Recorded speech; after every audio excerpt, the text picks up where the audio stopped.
Welcome to the Play Myself show. My name is Myles. Today is one of my favorite interviews so far. I got to interview my main man, Kevin Bozeman, who's the host of the Ball Hog Podcast, which is one of the podcasts that, really inspired me to start because of its unique fashion.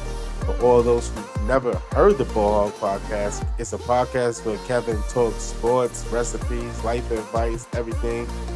Sometimes he can be in a hotel room, in a car, wherever he is, he's giving that game, and it's by himself. And, it's a two-way conversation, so you definitely got to hear it to understand what I just said. If you find yourself in the tri-state area, Kevin will be at the Stress Factory this weekend at Bridgeport, Connecticut, and that's 167 State Street. For tickets, call 203-576-4242, and please enjoy the show, like and subscribe, everything.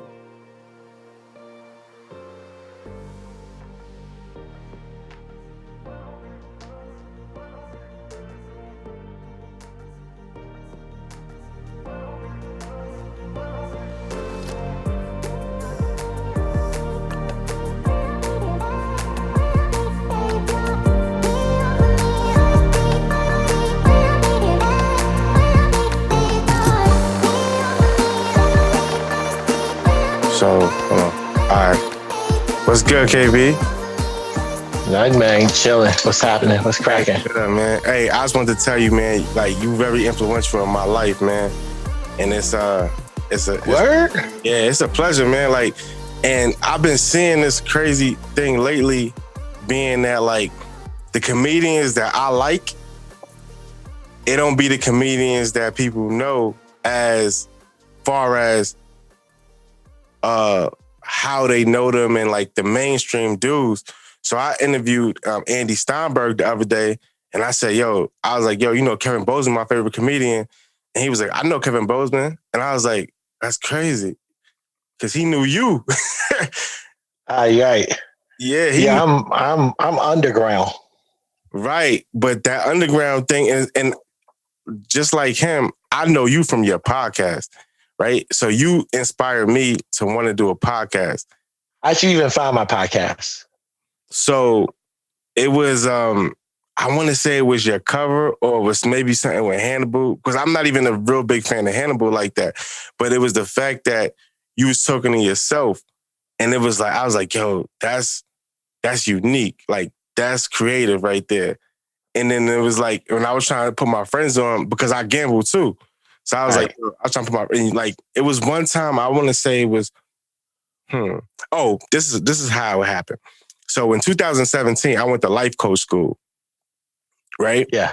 And you came out with an album in 2017 called Life Coach. Yep. Right? And then I saw the album and I was like, what the heck is this? Like, I thought it was I was trying to look for anything to give me game on trying to become a better life coach. But then I listened to your album and I was like, I gotta find more of this dude. And then I saw that you had a podcast, and it was crazy because I was like, he gamble like I gamble.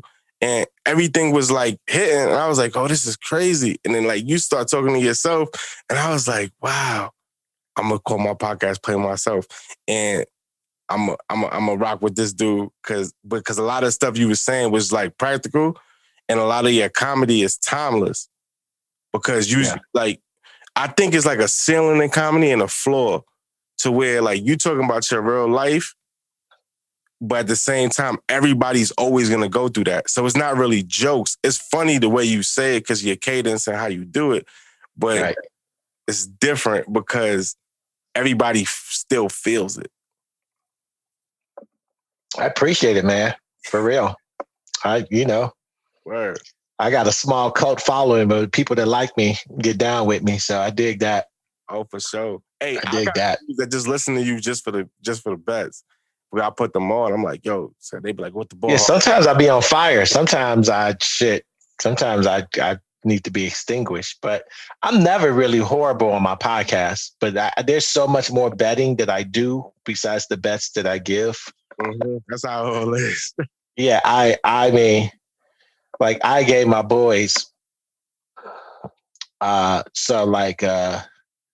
don't even know if I said this on my podcast, but when Tampa played Detroit, Mm-hmm.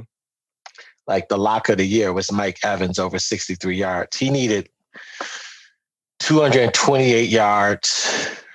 He needs 228 yards to become like the only dude to start his career off with how many consecutive 1,000-yard seasons. Right. I stumbled onto this article. Mm-hmm. And Bruce Arians was like, yeah, I'm aware that he needs it. And that was all I need to hear.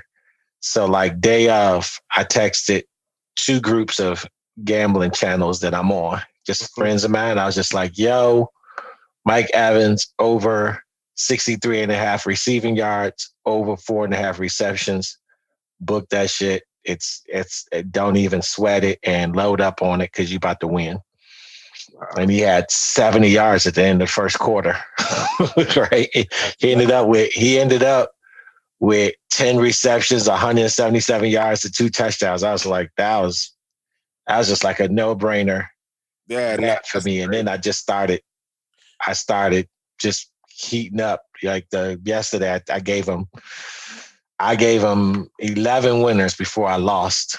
And then I lost on my loss was the NBA. I had the Bucks at the Bucks in Brooklyn, and those was my 2 losses. So, but that's just it, man. Like I'm like everybody always is out there.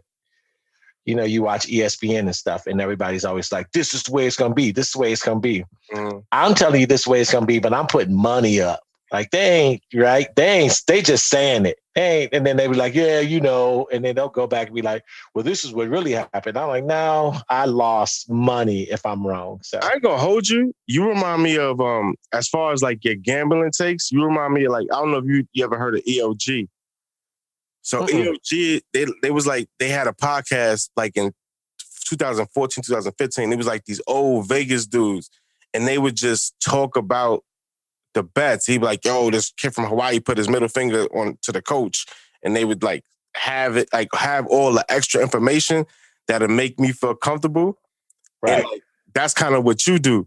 So when I'm listening to you, I'm like, you be like, yo, I'm not confident in this, but you talking to yourself. So I'm like, oh man, like I see what he's saying. And that's what I hit based off like your confidence. Yeah, try to talk.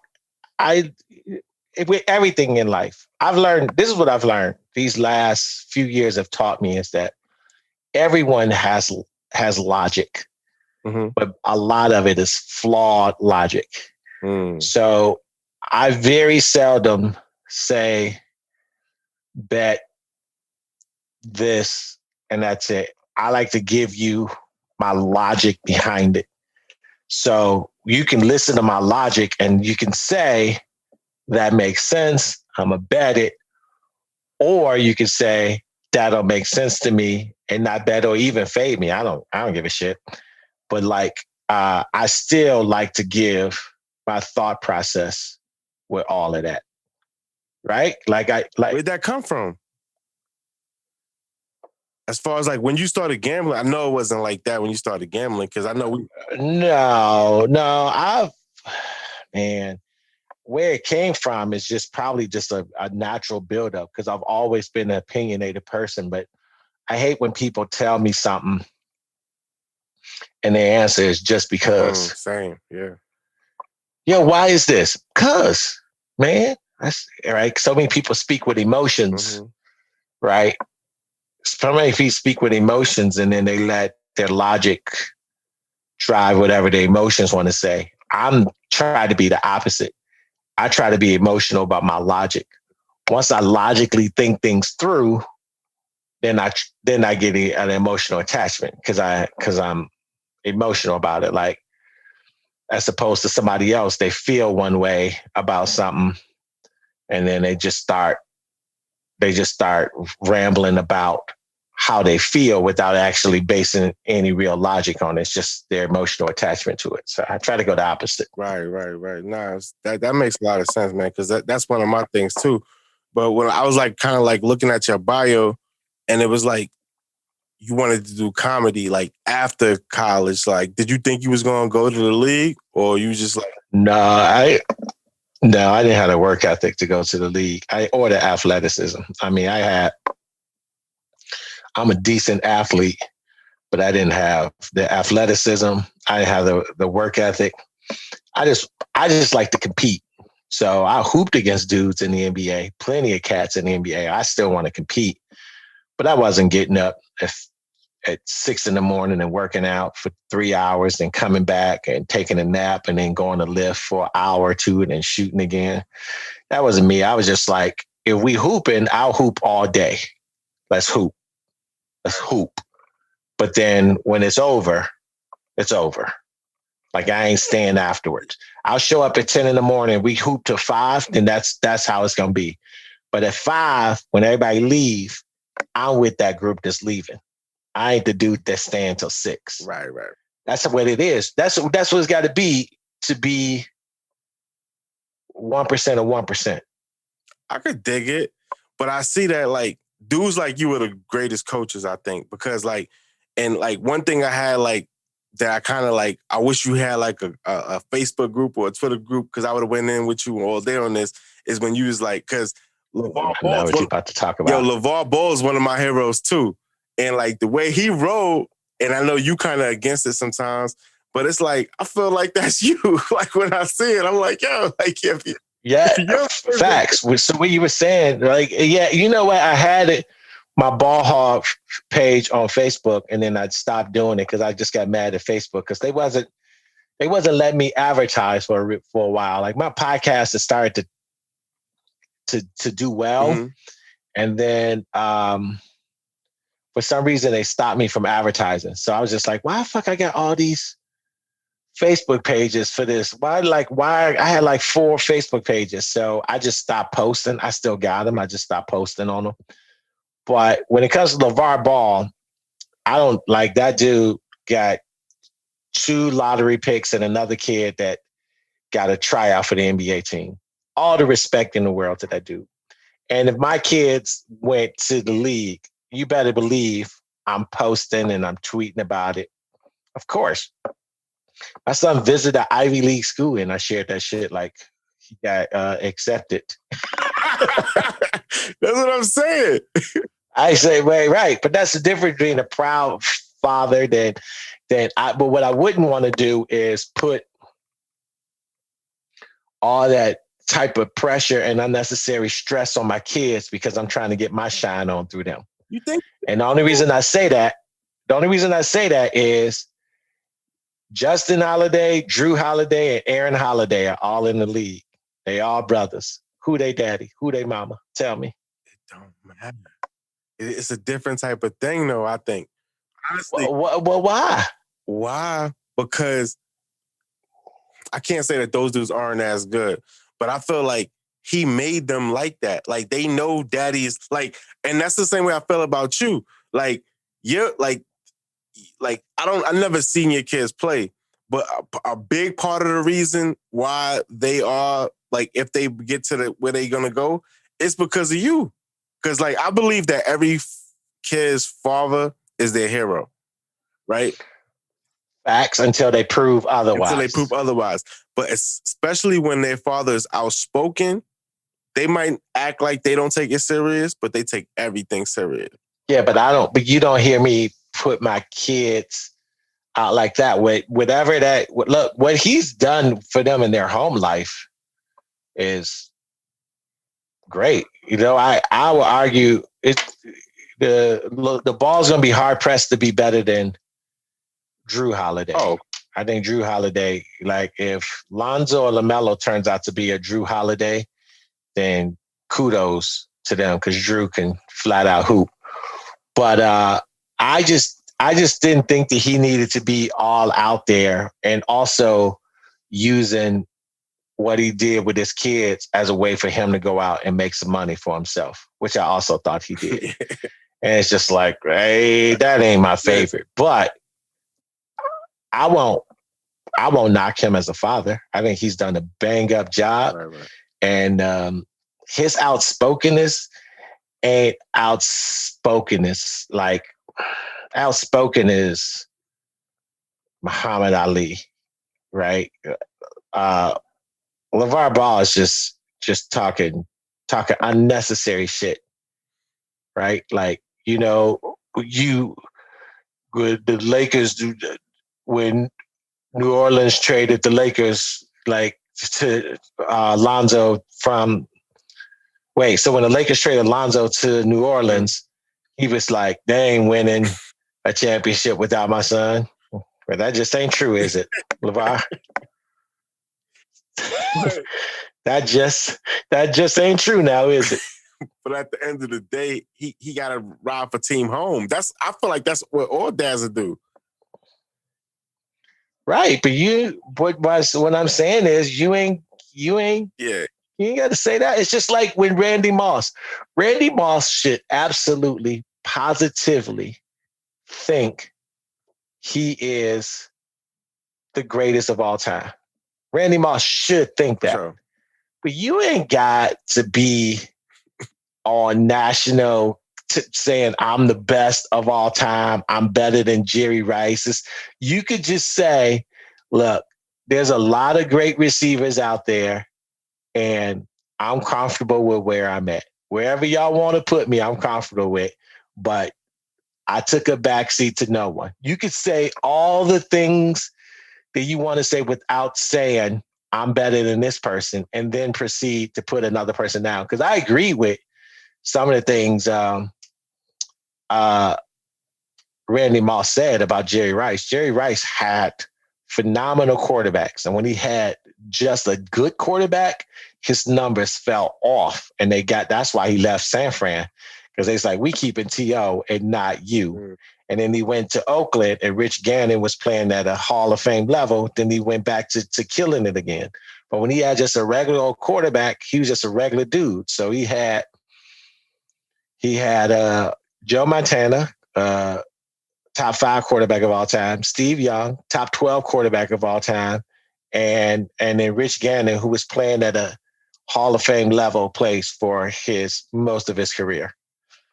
And Randy Moss had what's his face for the Raiders that used to play for the Giants. Who's that quarterback? He was Penn State. He was Penn State's. He's the Penn State quarterback. And then he played at Carolina. He played for the Giants. I want to say Kirk. Was it something Collins, maybe? Chris, I know you're talking about. Hold on. For the Giant, number 5. He's number 5, right? For the Giant? Yep. Oh, man.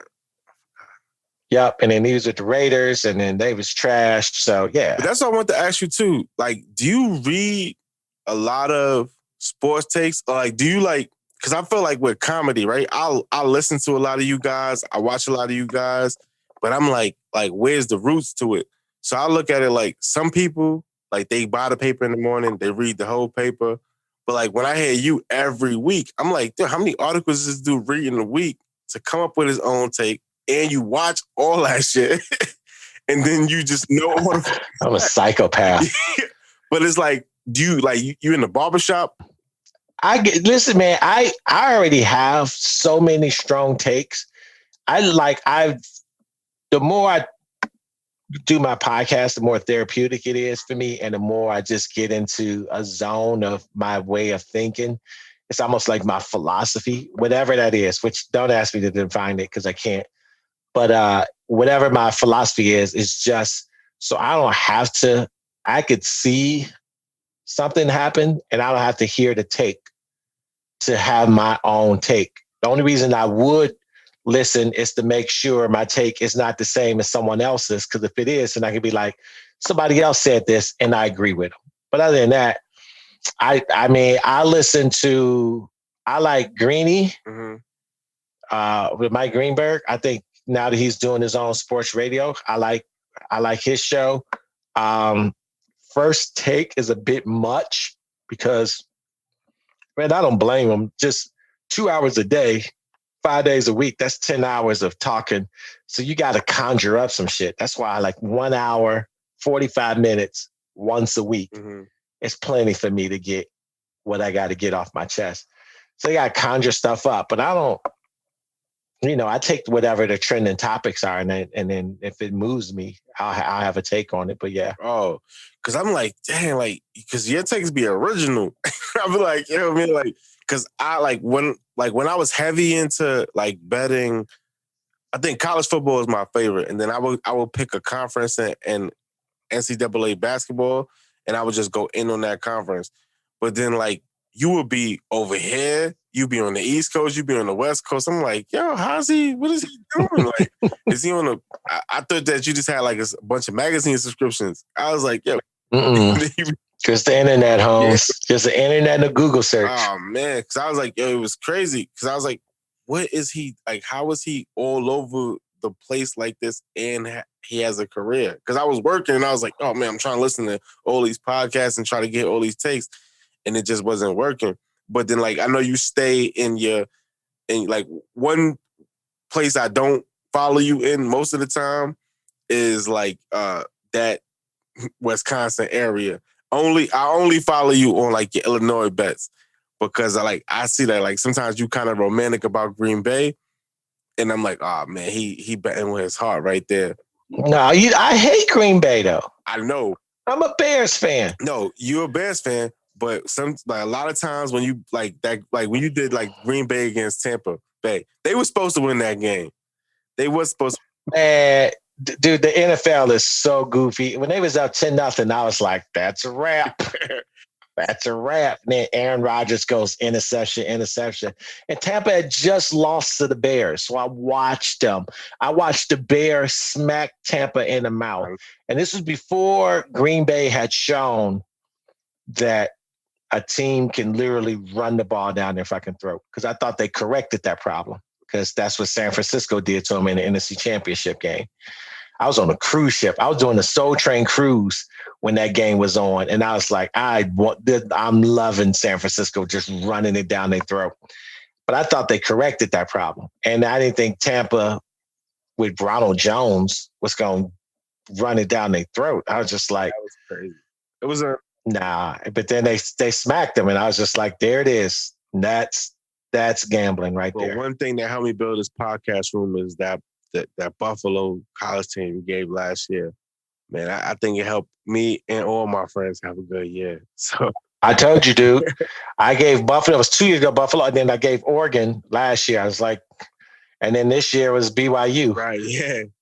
It was just like one team, but like Buffalo.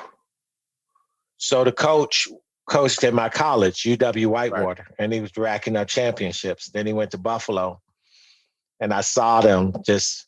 And I get that Phil Steele magazine. Oh yeah, Phil Steele. Right. And then they wrote a little something on. And I was like, man, Buffalo is about to run these suckers over. This is easy fucking money. And every week it was Buffalo. They went 10-2 or something like that. And they were supposed to go. Their win total was 6. I was like, dude, they're gonna hit that in the first 6 games. Trust me. And yeah, I'm telling you. And that's what I'm saying. It was crazy. And so that leads me to my next question. It was like about betting strategy. I've been watching, like, I go to the casino because I live right next to a casino. And yeah. And my dream is to build a comedy club here and like to have like a 40-seat room. And like if one of you guys are coming from New York to Buffalo, y'all come through Schenectady. You know, Pat Riley's from here, so that might help. But so strategy, right? So when I play blackjack, I might put 50 down, I win 75, keep going like that, and then I don't hit on 15, and like. But I want to know, like, if you had any like crazy. I heard maybe because this is from Hannibal. Like Hannibal's, he has an uncle that played that game. That was Kelvin. Yeah. A dealer. Yeah, a dealer. And he hit on blackjack, so he had like a crazy story. I was wondering if you had any strategies that you did. Is blackjack your game?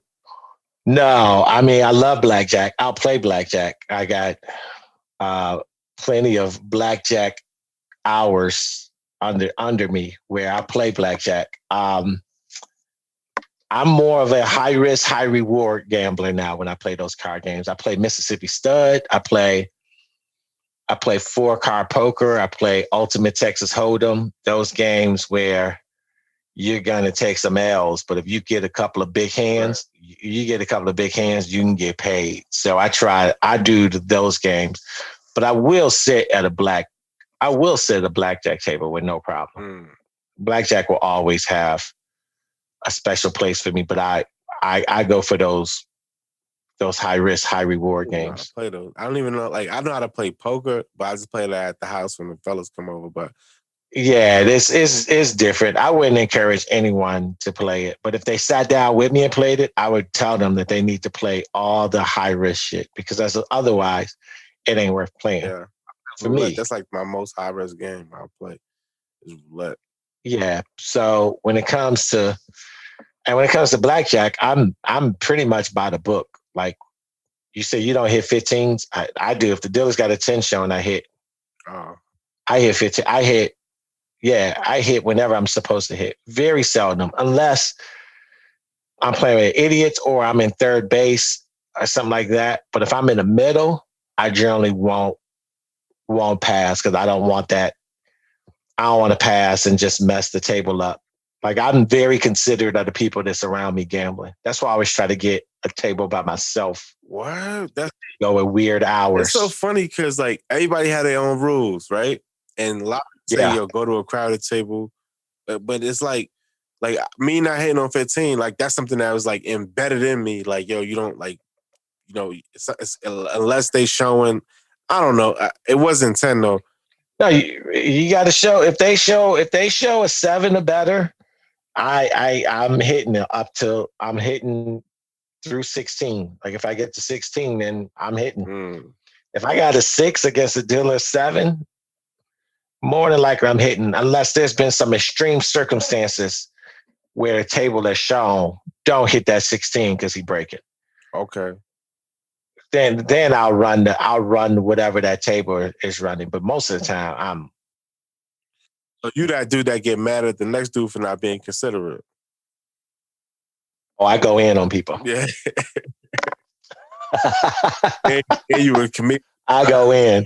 I am the most obnoxious at the fucking blackjack table. I will let everyone know what I think of them if they.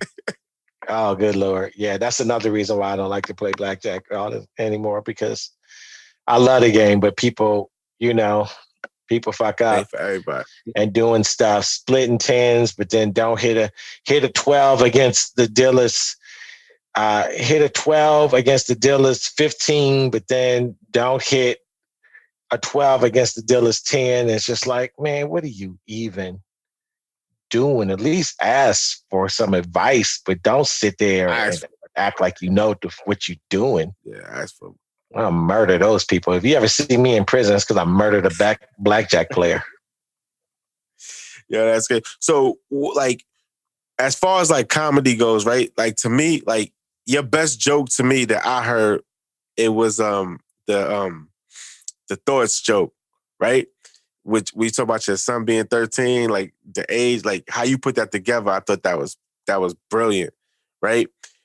Yeah. Like, but then I saw like the album, your first album came out like it was like over 10 years before that. So it was like, did that joke, was your son actually that age and did you just come up with it then?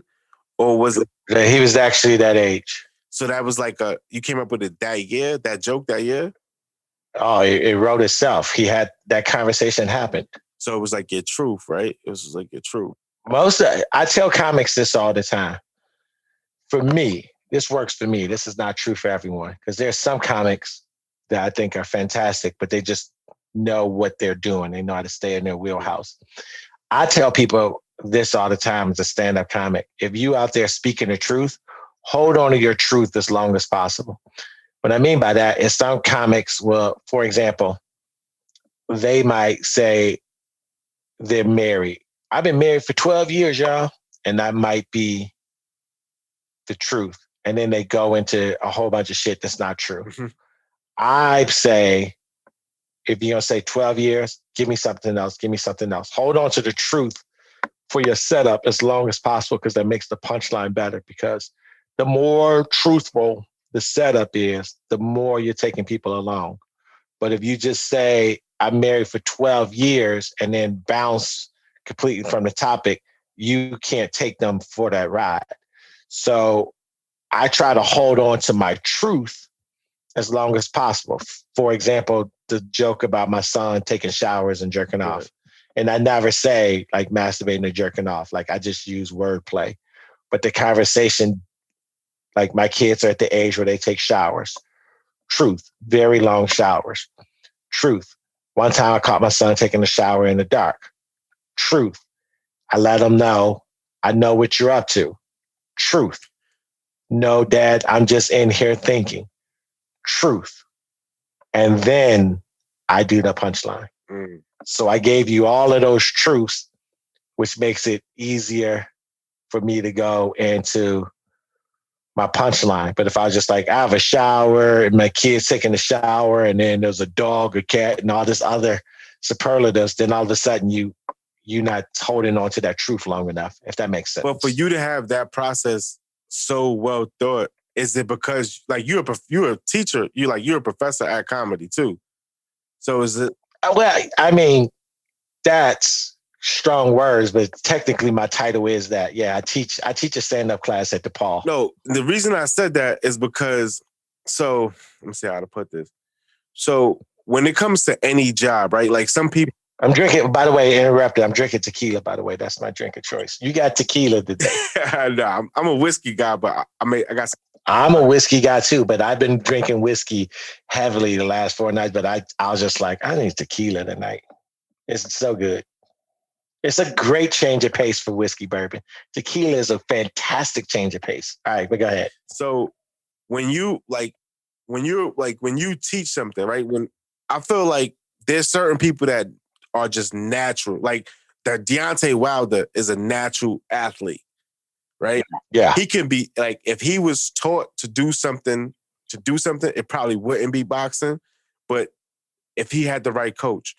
But you being a comedy, like an expert, basically, because what you do when you're able to teach something, that makes you like almost like an expert because you're legit putting comics out there. Whether what they do or what you tell them is what they do, but you're telling them how to format it. Like you just told me how to format a joke. I've asked 100 comedians that same question, and they just tapped me on the shoulder and said, "When you got it, you got it." You know, but it's true to an extent. But no, it's something in there. Though. Yeah. So when you're able to just explain it like that, do you owe that to being in the classroom so long? And the second part of that question is, did somebody teach that to you in that same way? Is that your philosophy? And who do you... No. Well, that second part is easier. No one taught me that. The other part was like teaching to what the other comics are telling you. When you teach a class, sometimes you do shit just because you just do it because you just know what to do. Right.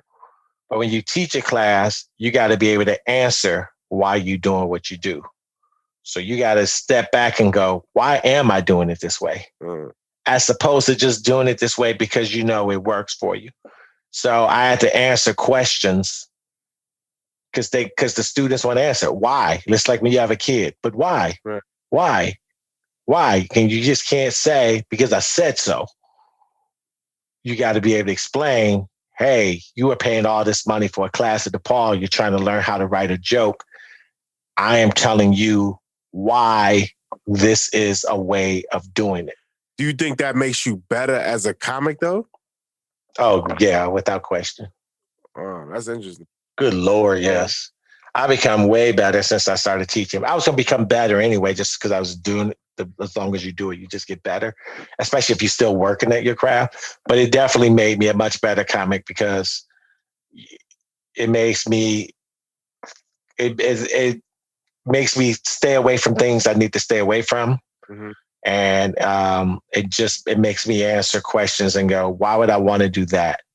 Why? Or don't go this direction. So now I kind of instinctively know the things I want to talk about and the things that move me. Right. So what I see in comedy is it's like a real funny type of area. Like a dude like you, right?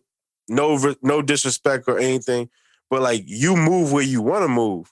So like, I'm not saying as like no disrespect, but like you have your circuit because you got your kids. So like you're very thoughtful in what you do, and you teach a course. But I've seen comics, they said that they do a triple run, they do all this other crazy stuff. And then they said they drive, like you drive too. I see that a lot. Like you say you like to drive different places. But I'm like, okay, I know that like if you wanted to, you could go to China and do comedy. You could do all this other stuff. But it's like, you're kind of comfortable in your, like you, I'm not going to say, it's weird when I feel like when I say you treat it like a career, but it's like, it is your career. But I don't know what I mean, though. Like, like some people are just like, all right, I'm going to go do this $25 room. And then like. Yeah, man. I tell people this, like stand-up comedy is super unnatural. So it's not a natural thing to do where you're the only one talking and everyone is sitting there listening. And you're basically tricking the audience into thinking they're having a conversation with you, even though they're not saying anything. That's the game. So anytime you get a paycheck at all from doing stand-up, you've won. Congrats. You've won. If you make it a career, you've won. Doing stand-up and performing and stuff, you all got to take your lumps. And it just depends on what you're willing to do to continue to chase that dream of yours of doing stand-up. So yeah, some of that is driving 8 hours for a $100 gig to take those lumps. But at some point, you still got love for the game, you do it. But at some point you gotta get a job, or knowing that 8-hour trip for $100 ain't worth it. At some point you gotta have that real conversation with yourself. And the beauty of it is you actually don't have that real conversation, because life will just say, nope.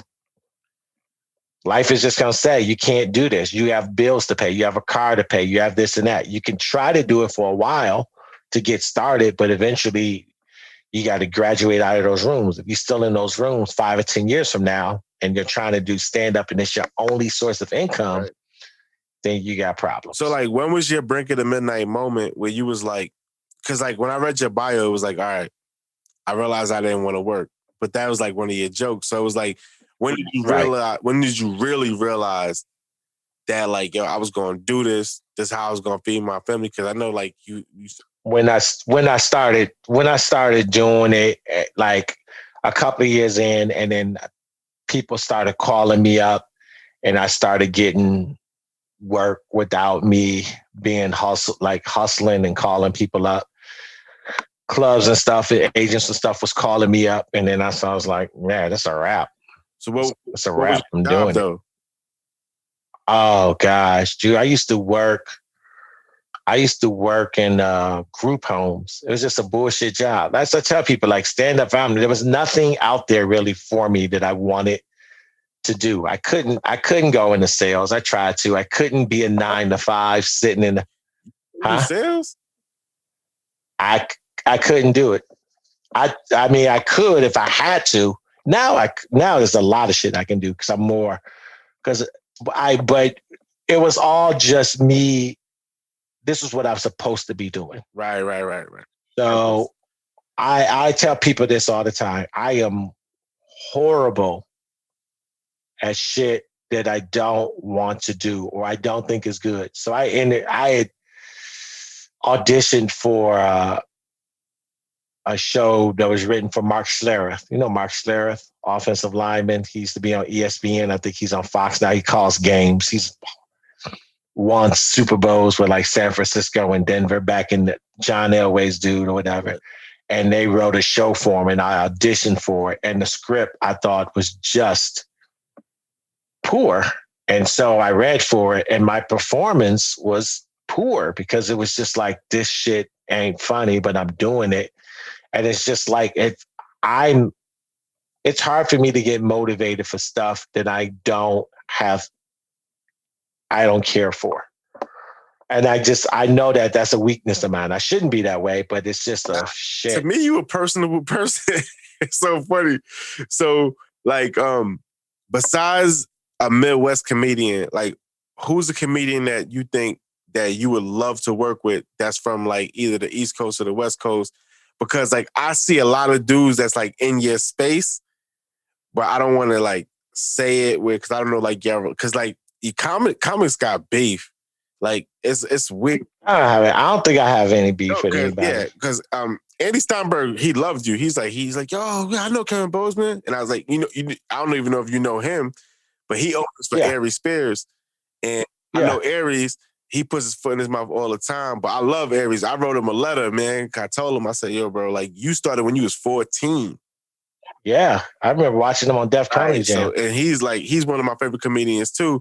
But like the way dudes look at you, like the way I look at you, and I look at like dudes like my man Corey Holcomb. It's another like Yeah. dude that I think that he's very good. But like it's a lot of dudes that I see, especially I won't even say especially black dudes because I know it's a lot of low key white dudes too. But that just stay like Theo Vaughn. They just stay in their lane, but they do well for themselves. So I'm saying, Yeah. do you have any comedians that's like not from the Midwest that you would like to work with?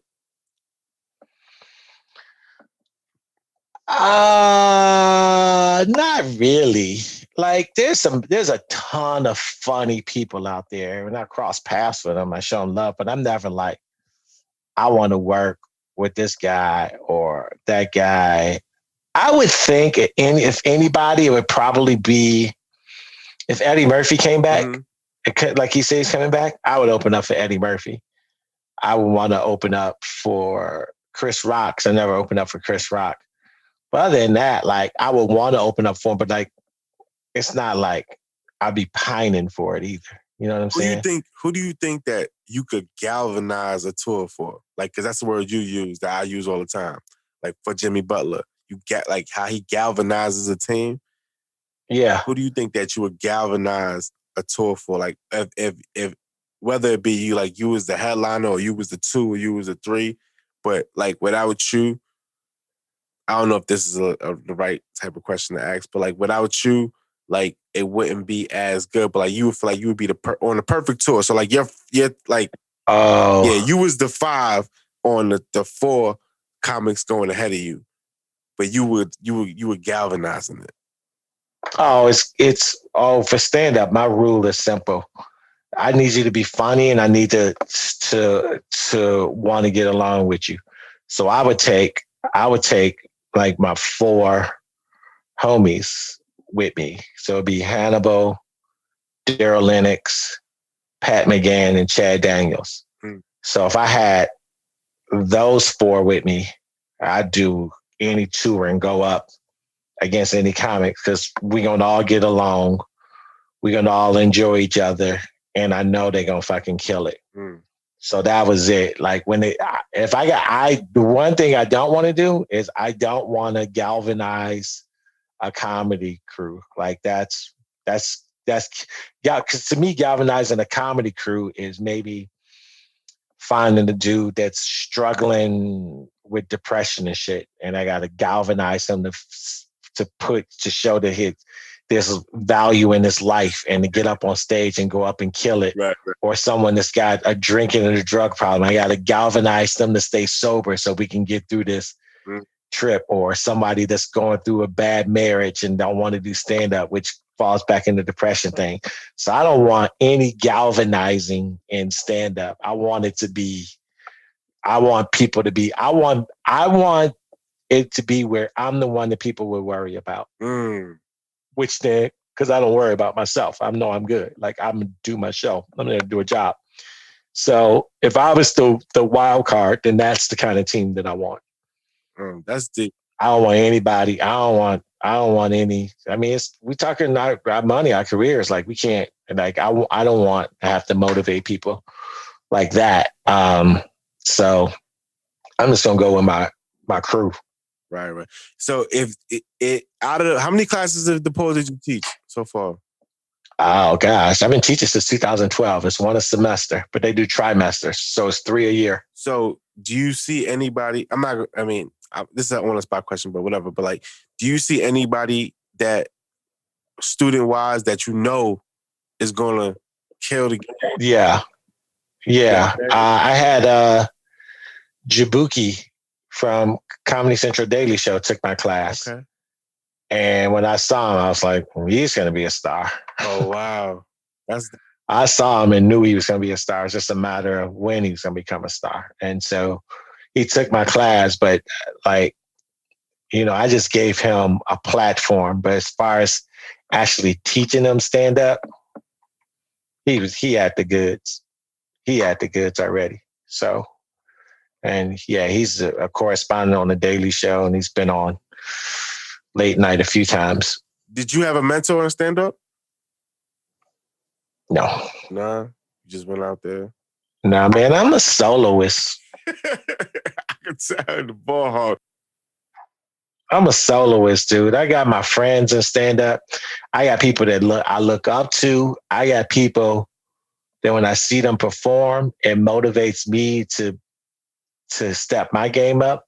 But as far as like mentorship and stuff like that, nah, I don't. I generally don't run into groups or cliques, which is why I kind of am where I'm at, because like I'm horrible at playing the game. I'm horrible at the shaking hands and rubbing elbows. A lot of you guys say that, but like you're not doing bad to me as far. But I don't know. No, I'm doing just fine. But to be in the upper echelon where you're on TV whenever you choose to be on TV. Like I can't be on TV whenever I say I'm gonna be on TV. Right. I've been on television, but I can't say, yo, I'm gonna be on TV in 2 weeks. I wrote these new jokes. I'm gonna be on TV in 2 weeks.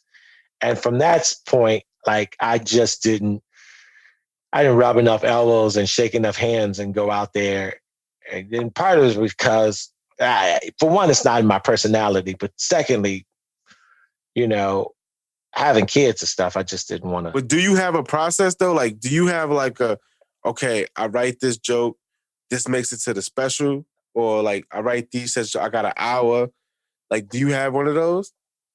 No, here's my rule of thumb when I tell people that when they're like, I got 45 minutes, so I feel like I got to put an album out.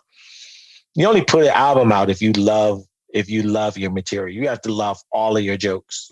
That's when you put an album out.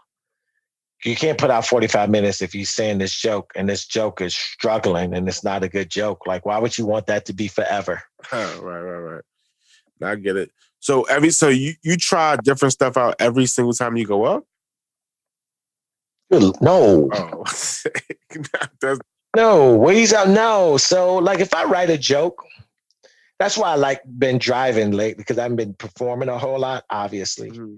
But if I write a joke, like I'll work it out and think about it and talk it through, and then I'll say it on stage and see how it goes. But I'm not about, I'll go up and do, once in a while, I'll go up and do an entirely new 5 minutes, but I'm not putting in a whole new 15 minutes unsaid. Like I'm massaging in there like baking bread, just working the dough over, just needling it.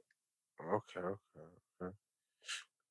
But here's the thing, though. Here's the thing. What I say, you got to do what works for you. Like everybody can give you all sorts of advice, but it's all about your comfort zone. So, I used to like writing at coffee shops. Like I did my best writing in coffee shops or driving. Mm-hmm. But that may not be true for other people. So if I say that works for me and then somebody's like, well, I'm going to go, like, don't.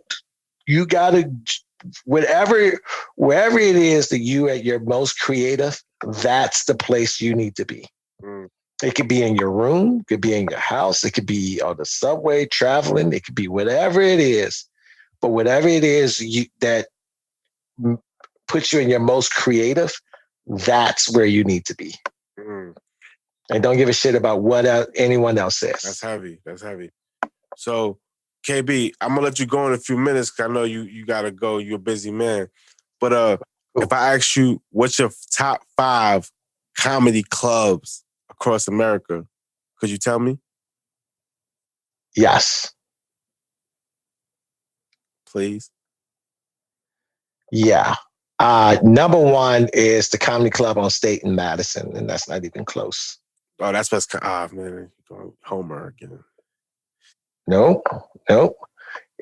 That's true. I am a homer. That's my home club. But also, look how many comics have recorded their album there. Okay, I respect that. Look how many comics have been like, I'm recording my I'm album trying there. to talk to somebody I know is real that I could just do my research. So you can look and see how many people record their album there, and that tells you a great club. I like Go Bananas in Cincinnati. I like the Comedy Zone in Charlotte. I like Dr. Grins and Grand Rapids. I also used to really like downtown Zanies in Chicago, but I don't really do Zanies anymore, so I can't really put that on my list. That's 4 of the clubs. What I named 4? Yeah, you said Cincinnati. Oh, Acme in Minneapolis. Minneapolis. All right. So number 1 is Madison, and then the other 4 is, you can discuss it however you want, but So number 1 is Madison. as far as the experience at those places, are there, besides like the way the room is set up and everything, is it like do you look forward to like a restaurant near those places, or is it just like you just like those clubs because of the way the room is set up? No, when I talk about the clubs, it's all about the club. It's all about the club. It has zero to do. It could be a hole in the wall near nothing, but if it's a great club, I give it a shout out, because we talk about places cities performing, and it's New York City. I love New York, but those clubs are just like, the audiences are, especially like Madison and Minneapolis. Their audiences are so well trained. They know how to behave. They're smart crowds. People that love comedy go there. People aren't going there just to go there and say they went to a comedy club. They're going there to enjoy comedy. So I asked you a bonus question, like, so what's the worst club you ever been to that when you came back, it was a total 360 and you loved it?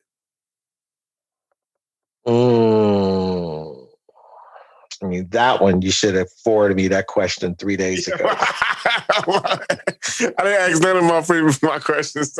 You should have. Yeah. You should have sent me that question in November.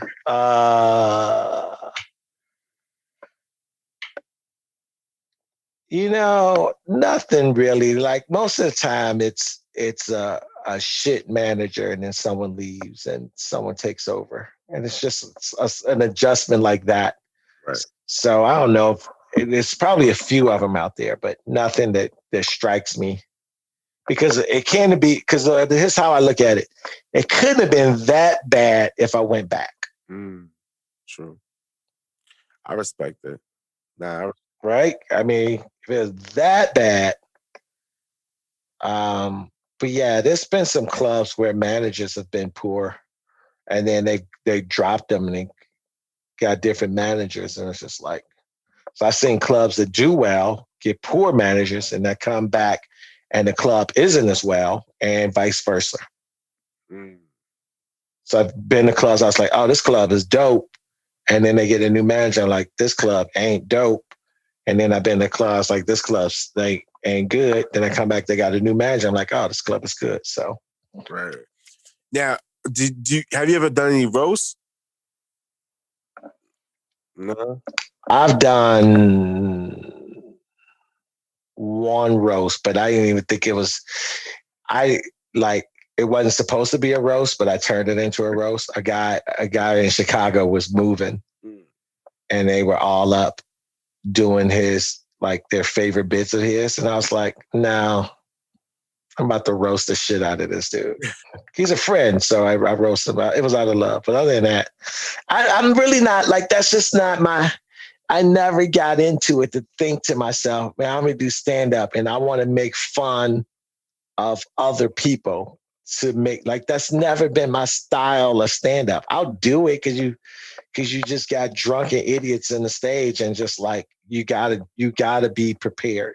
You always have to be in roast mode as a stand-up, always. And this is my final question. Like I never, but I get that that's what this newer generation is doing, right. And kudos, but I don't. I've turned down. I've been asked several times, and I've turned them down. So this is my final question, and I'll let you go, KB. If you could, because I know you a chef, if you. Dude, hold on. I apologize, man. I gotta get my lighting right on this camera. I'm dark on this screen. All right, go ahead. My bad. It's all good. I'm working. Hey, this is the grind. I'm not even posting video for this. I'm just doing the audio. Because I'm trying to get my lighting right. Saying if because I see like a lot of comics, they do like off the wall stuff. Like Eric Griffin, he does like cooking right on Instagram, and like when I saw that, I was like, man. All these comics cook. So if you were to... Because they've been lifelong bachelors. Nah, but Eric Griffin has a fiance, respectfully. Right. He has a fiance. But how long has he been...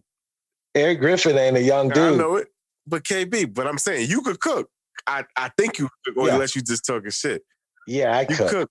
So I'm like, yo, so if there's one recipe or like one start to finish product you would have put on like Pinterest or go on Instagram Live with for like just to do, and so people would be like, yo, I did that KB mac and cheese. It was crazy from start to finish. So I like my chili. I don't think anyone makes chili like the way I make chili. Everyone does a little bit of the components that I do. But I like my chili, that if I made my chili, I would be like, my chili. I also make crazy as it sounds, I make a taco dip that I learned how to make way back. Because I've never been a big fan of the taco dip, like the 7-layer taco dip with the cream cheese, and then the beans and that. I was never into that shit. So I did my own taco dip, and it's warm, like it's in a big pot, and it's ooey and it's gooey and it's cheesy, and it's got ground beef mixed with chorizo. And I make my own when I'm feeling myself. I make my own little queso sauce, and then salsa, and then cream cheese goes into that one big melting pot. You want to share that with the world? But go ahead. You want to share that with the world? You want me to share with the world? I mean, it's just a taco dip. You can have that. Y'all can have that recipe. It's nothing crazy. It's just a great game day food. Yeah. It is a great game day. If you about to watch some games, you want to have this taco dip. And you will eat it like a meal. Nothing else. Every time I make the taco dip and other shit, nothing else gets touched. You know why I asked that question? Because on your podcast, right, you go on and you start talking about like the food that you about to make, and then you start talking about it. Then you go on to like some other shit. I rewind it. I'm like writing it down, and you stop talking about it, and then I forget about it. So I'm like, damn. I know, man. That's the thing about it. Like, I probably should have a producer that keep me on point. But I mean, I'm a scratch cook. I ain't entering any competitions. But if I had to enter one thing into a competition, it would be my my chili. I probably would. Chili. All right. I probably ride down my chili because like. I make good spaghetti, but I still start off with a jar of sauce. I just doctor it up. I ain't got time to be roasting tomatoes. Huh? You use sugar or carrot juice? Oh, you don't use sugar. You use honey. You use honey. Yeah, I use honey. Yeah. I use honey. Yeah, use honey. It's I use honey and then some garlic and then some some basil. Sometimes when I have some basil, I saute that and then throw the sauce in there. I add some Italian seasoning, and then I put cheese in it and give it a nice little kick. And then because I think those jar sauces be so acidic. That's why I put honey in it to cut that tomato acidity down. Carrot juice do that too. Carrot juice make it sweet. Yeah. So but I do a little bit of honey. But yeah. So I took that. I used to do sugar, but then I took that from Bobby Flay. Right. Bobby Flay is like, I do honey. I was like, I knew the first thing I said was, I knew we need to have a sweetener in there. So I felt good about that. Sure. And then I just saw Diddy put sugar in his. Yeah, he didn't know. He put sugar in this sauce. I was like, man, this is the crazy shit. Like that, people like you, like it's so funny because like you got so much knowledge, and like I tell people stuff that you say, and they be like, "Well, how'd you know that?" I be like, "Yo, the Ball Hog." Like, you don't listen to the Ball Hog? I think I appreciate it, man. No, because like I'm like, yo, like how you gamble and you listen to the Ball Hog, and like people always ask me why I picked this, and I'm like, yo, bro, the Ball Hog. And they don't say nothing. So I'm like, yo, bro, like you asking me all these questions. I'm telling you, like this dude explains it, and he explains it over and over and over and over and over. Like you gonna believe him before you believe me. But that's how I want to give you your flowers, man. Because like I said, like the reason this podcast is here is because of dudes like you. The reason I'm gonna open up my comedy club, hopefully in the future, is because of dudes like you. Well, if it's 40 people, I'm there because that's going to be my drawing power. Nah, bro. So the way I look at it, right, is you got... You in what? You in upstate? You in upstate, Schenectady, right? So you got New York City, you got Buffalo. Those are the big draws, right? So comics, usually they take a limo because the flight is expensive. So they either drive that 8 hours or they'll take a limo and they got to come through here. So they come through here. They have a Laugh Factory in the mall, but if they come to my spot, 40 people, they just work stuff out. Come Listen, man, we all love workout rooms. The club in Syracuse just closed. Yeah, I don't worry about that. Yeah, that's 2 hours from me though. Okay. Yeah. Yep. Cool, man. Well, when I'm out in that area, I'm definitely gonna hit you up whenever that is. Oh, when you putting this out? Shit, probably like next. I'm gonna do full. I'm gonna do full promo. I'm still editing the 2 I got in the hopper, but this one's gonna come out good. So I'll probably put this out. I'll let you know. But I'm gonna do a full promo. I'm gonna add. All right. Well, I won't mention that I'm in Connecticut for New Year's Eve because that won't even matter. Nah, you could though, because my people look. Nah, I mean, this shit ain't coming out in 2 days. Oh yeah. Nah. Yo, fuck. But Kevin Bozeman 1 on Instagram. Appreciate that. Got you, Kevin. KB, and I'm gonna do a full ad and everything, and I'm gonna. Yeah, let me know. I'll shoot out there. Introduce the thing in the beginning, but this is pretty like my 6th episode, so I'll do everything. I'll get everything going. All right, man. I appreciate it. Okay, man. Deuces.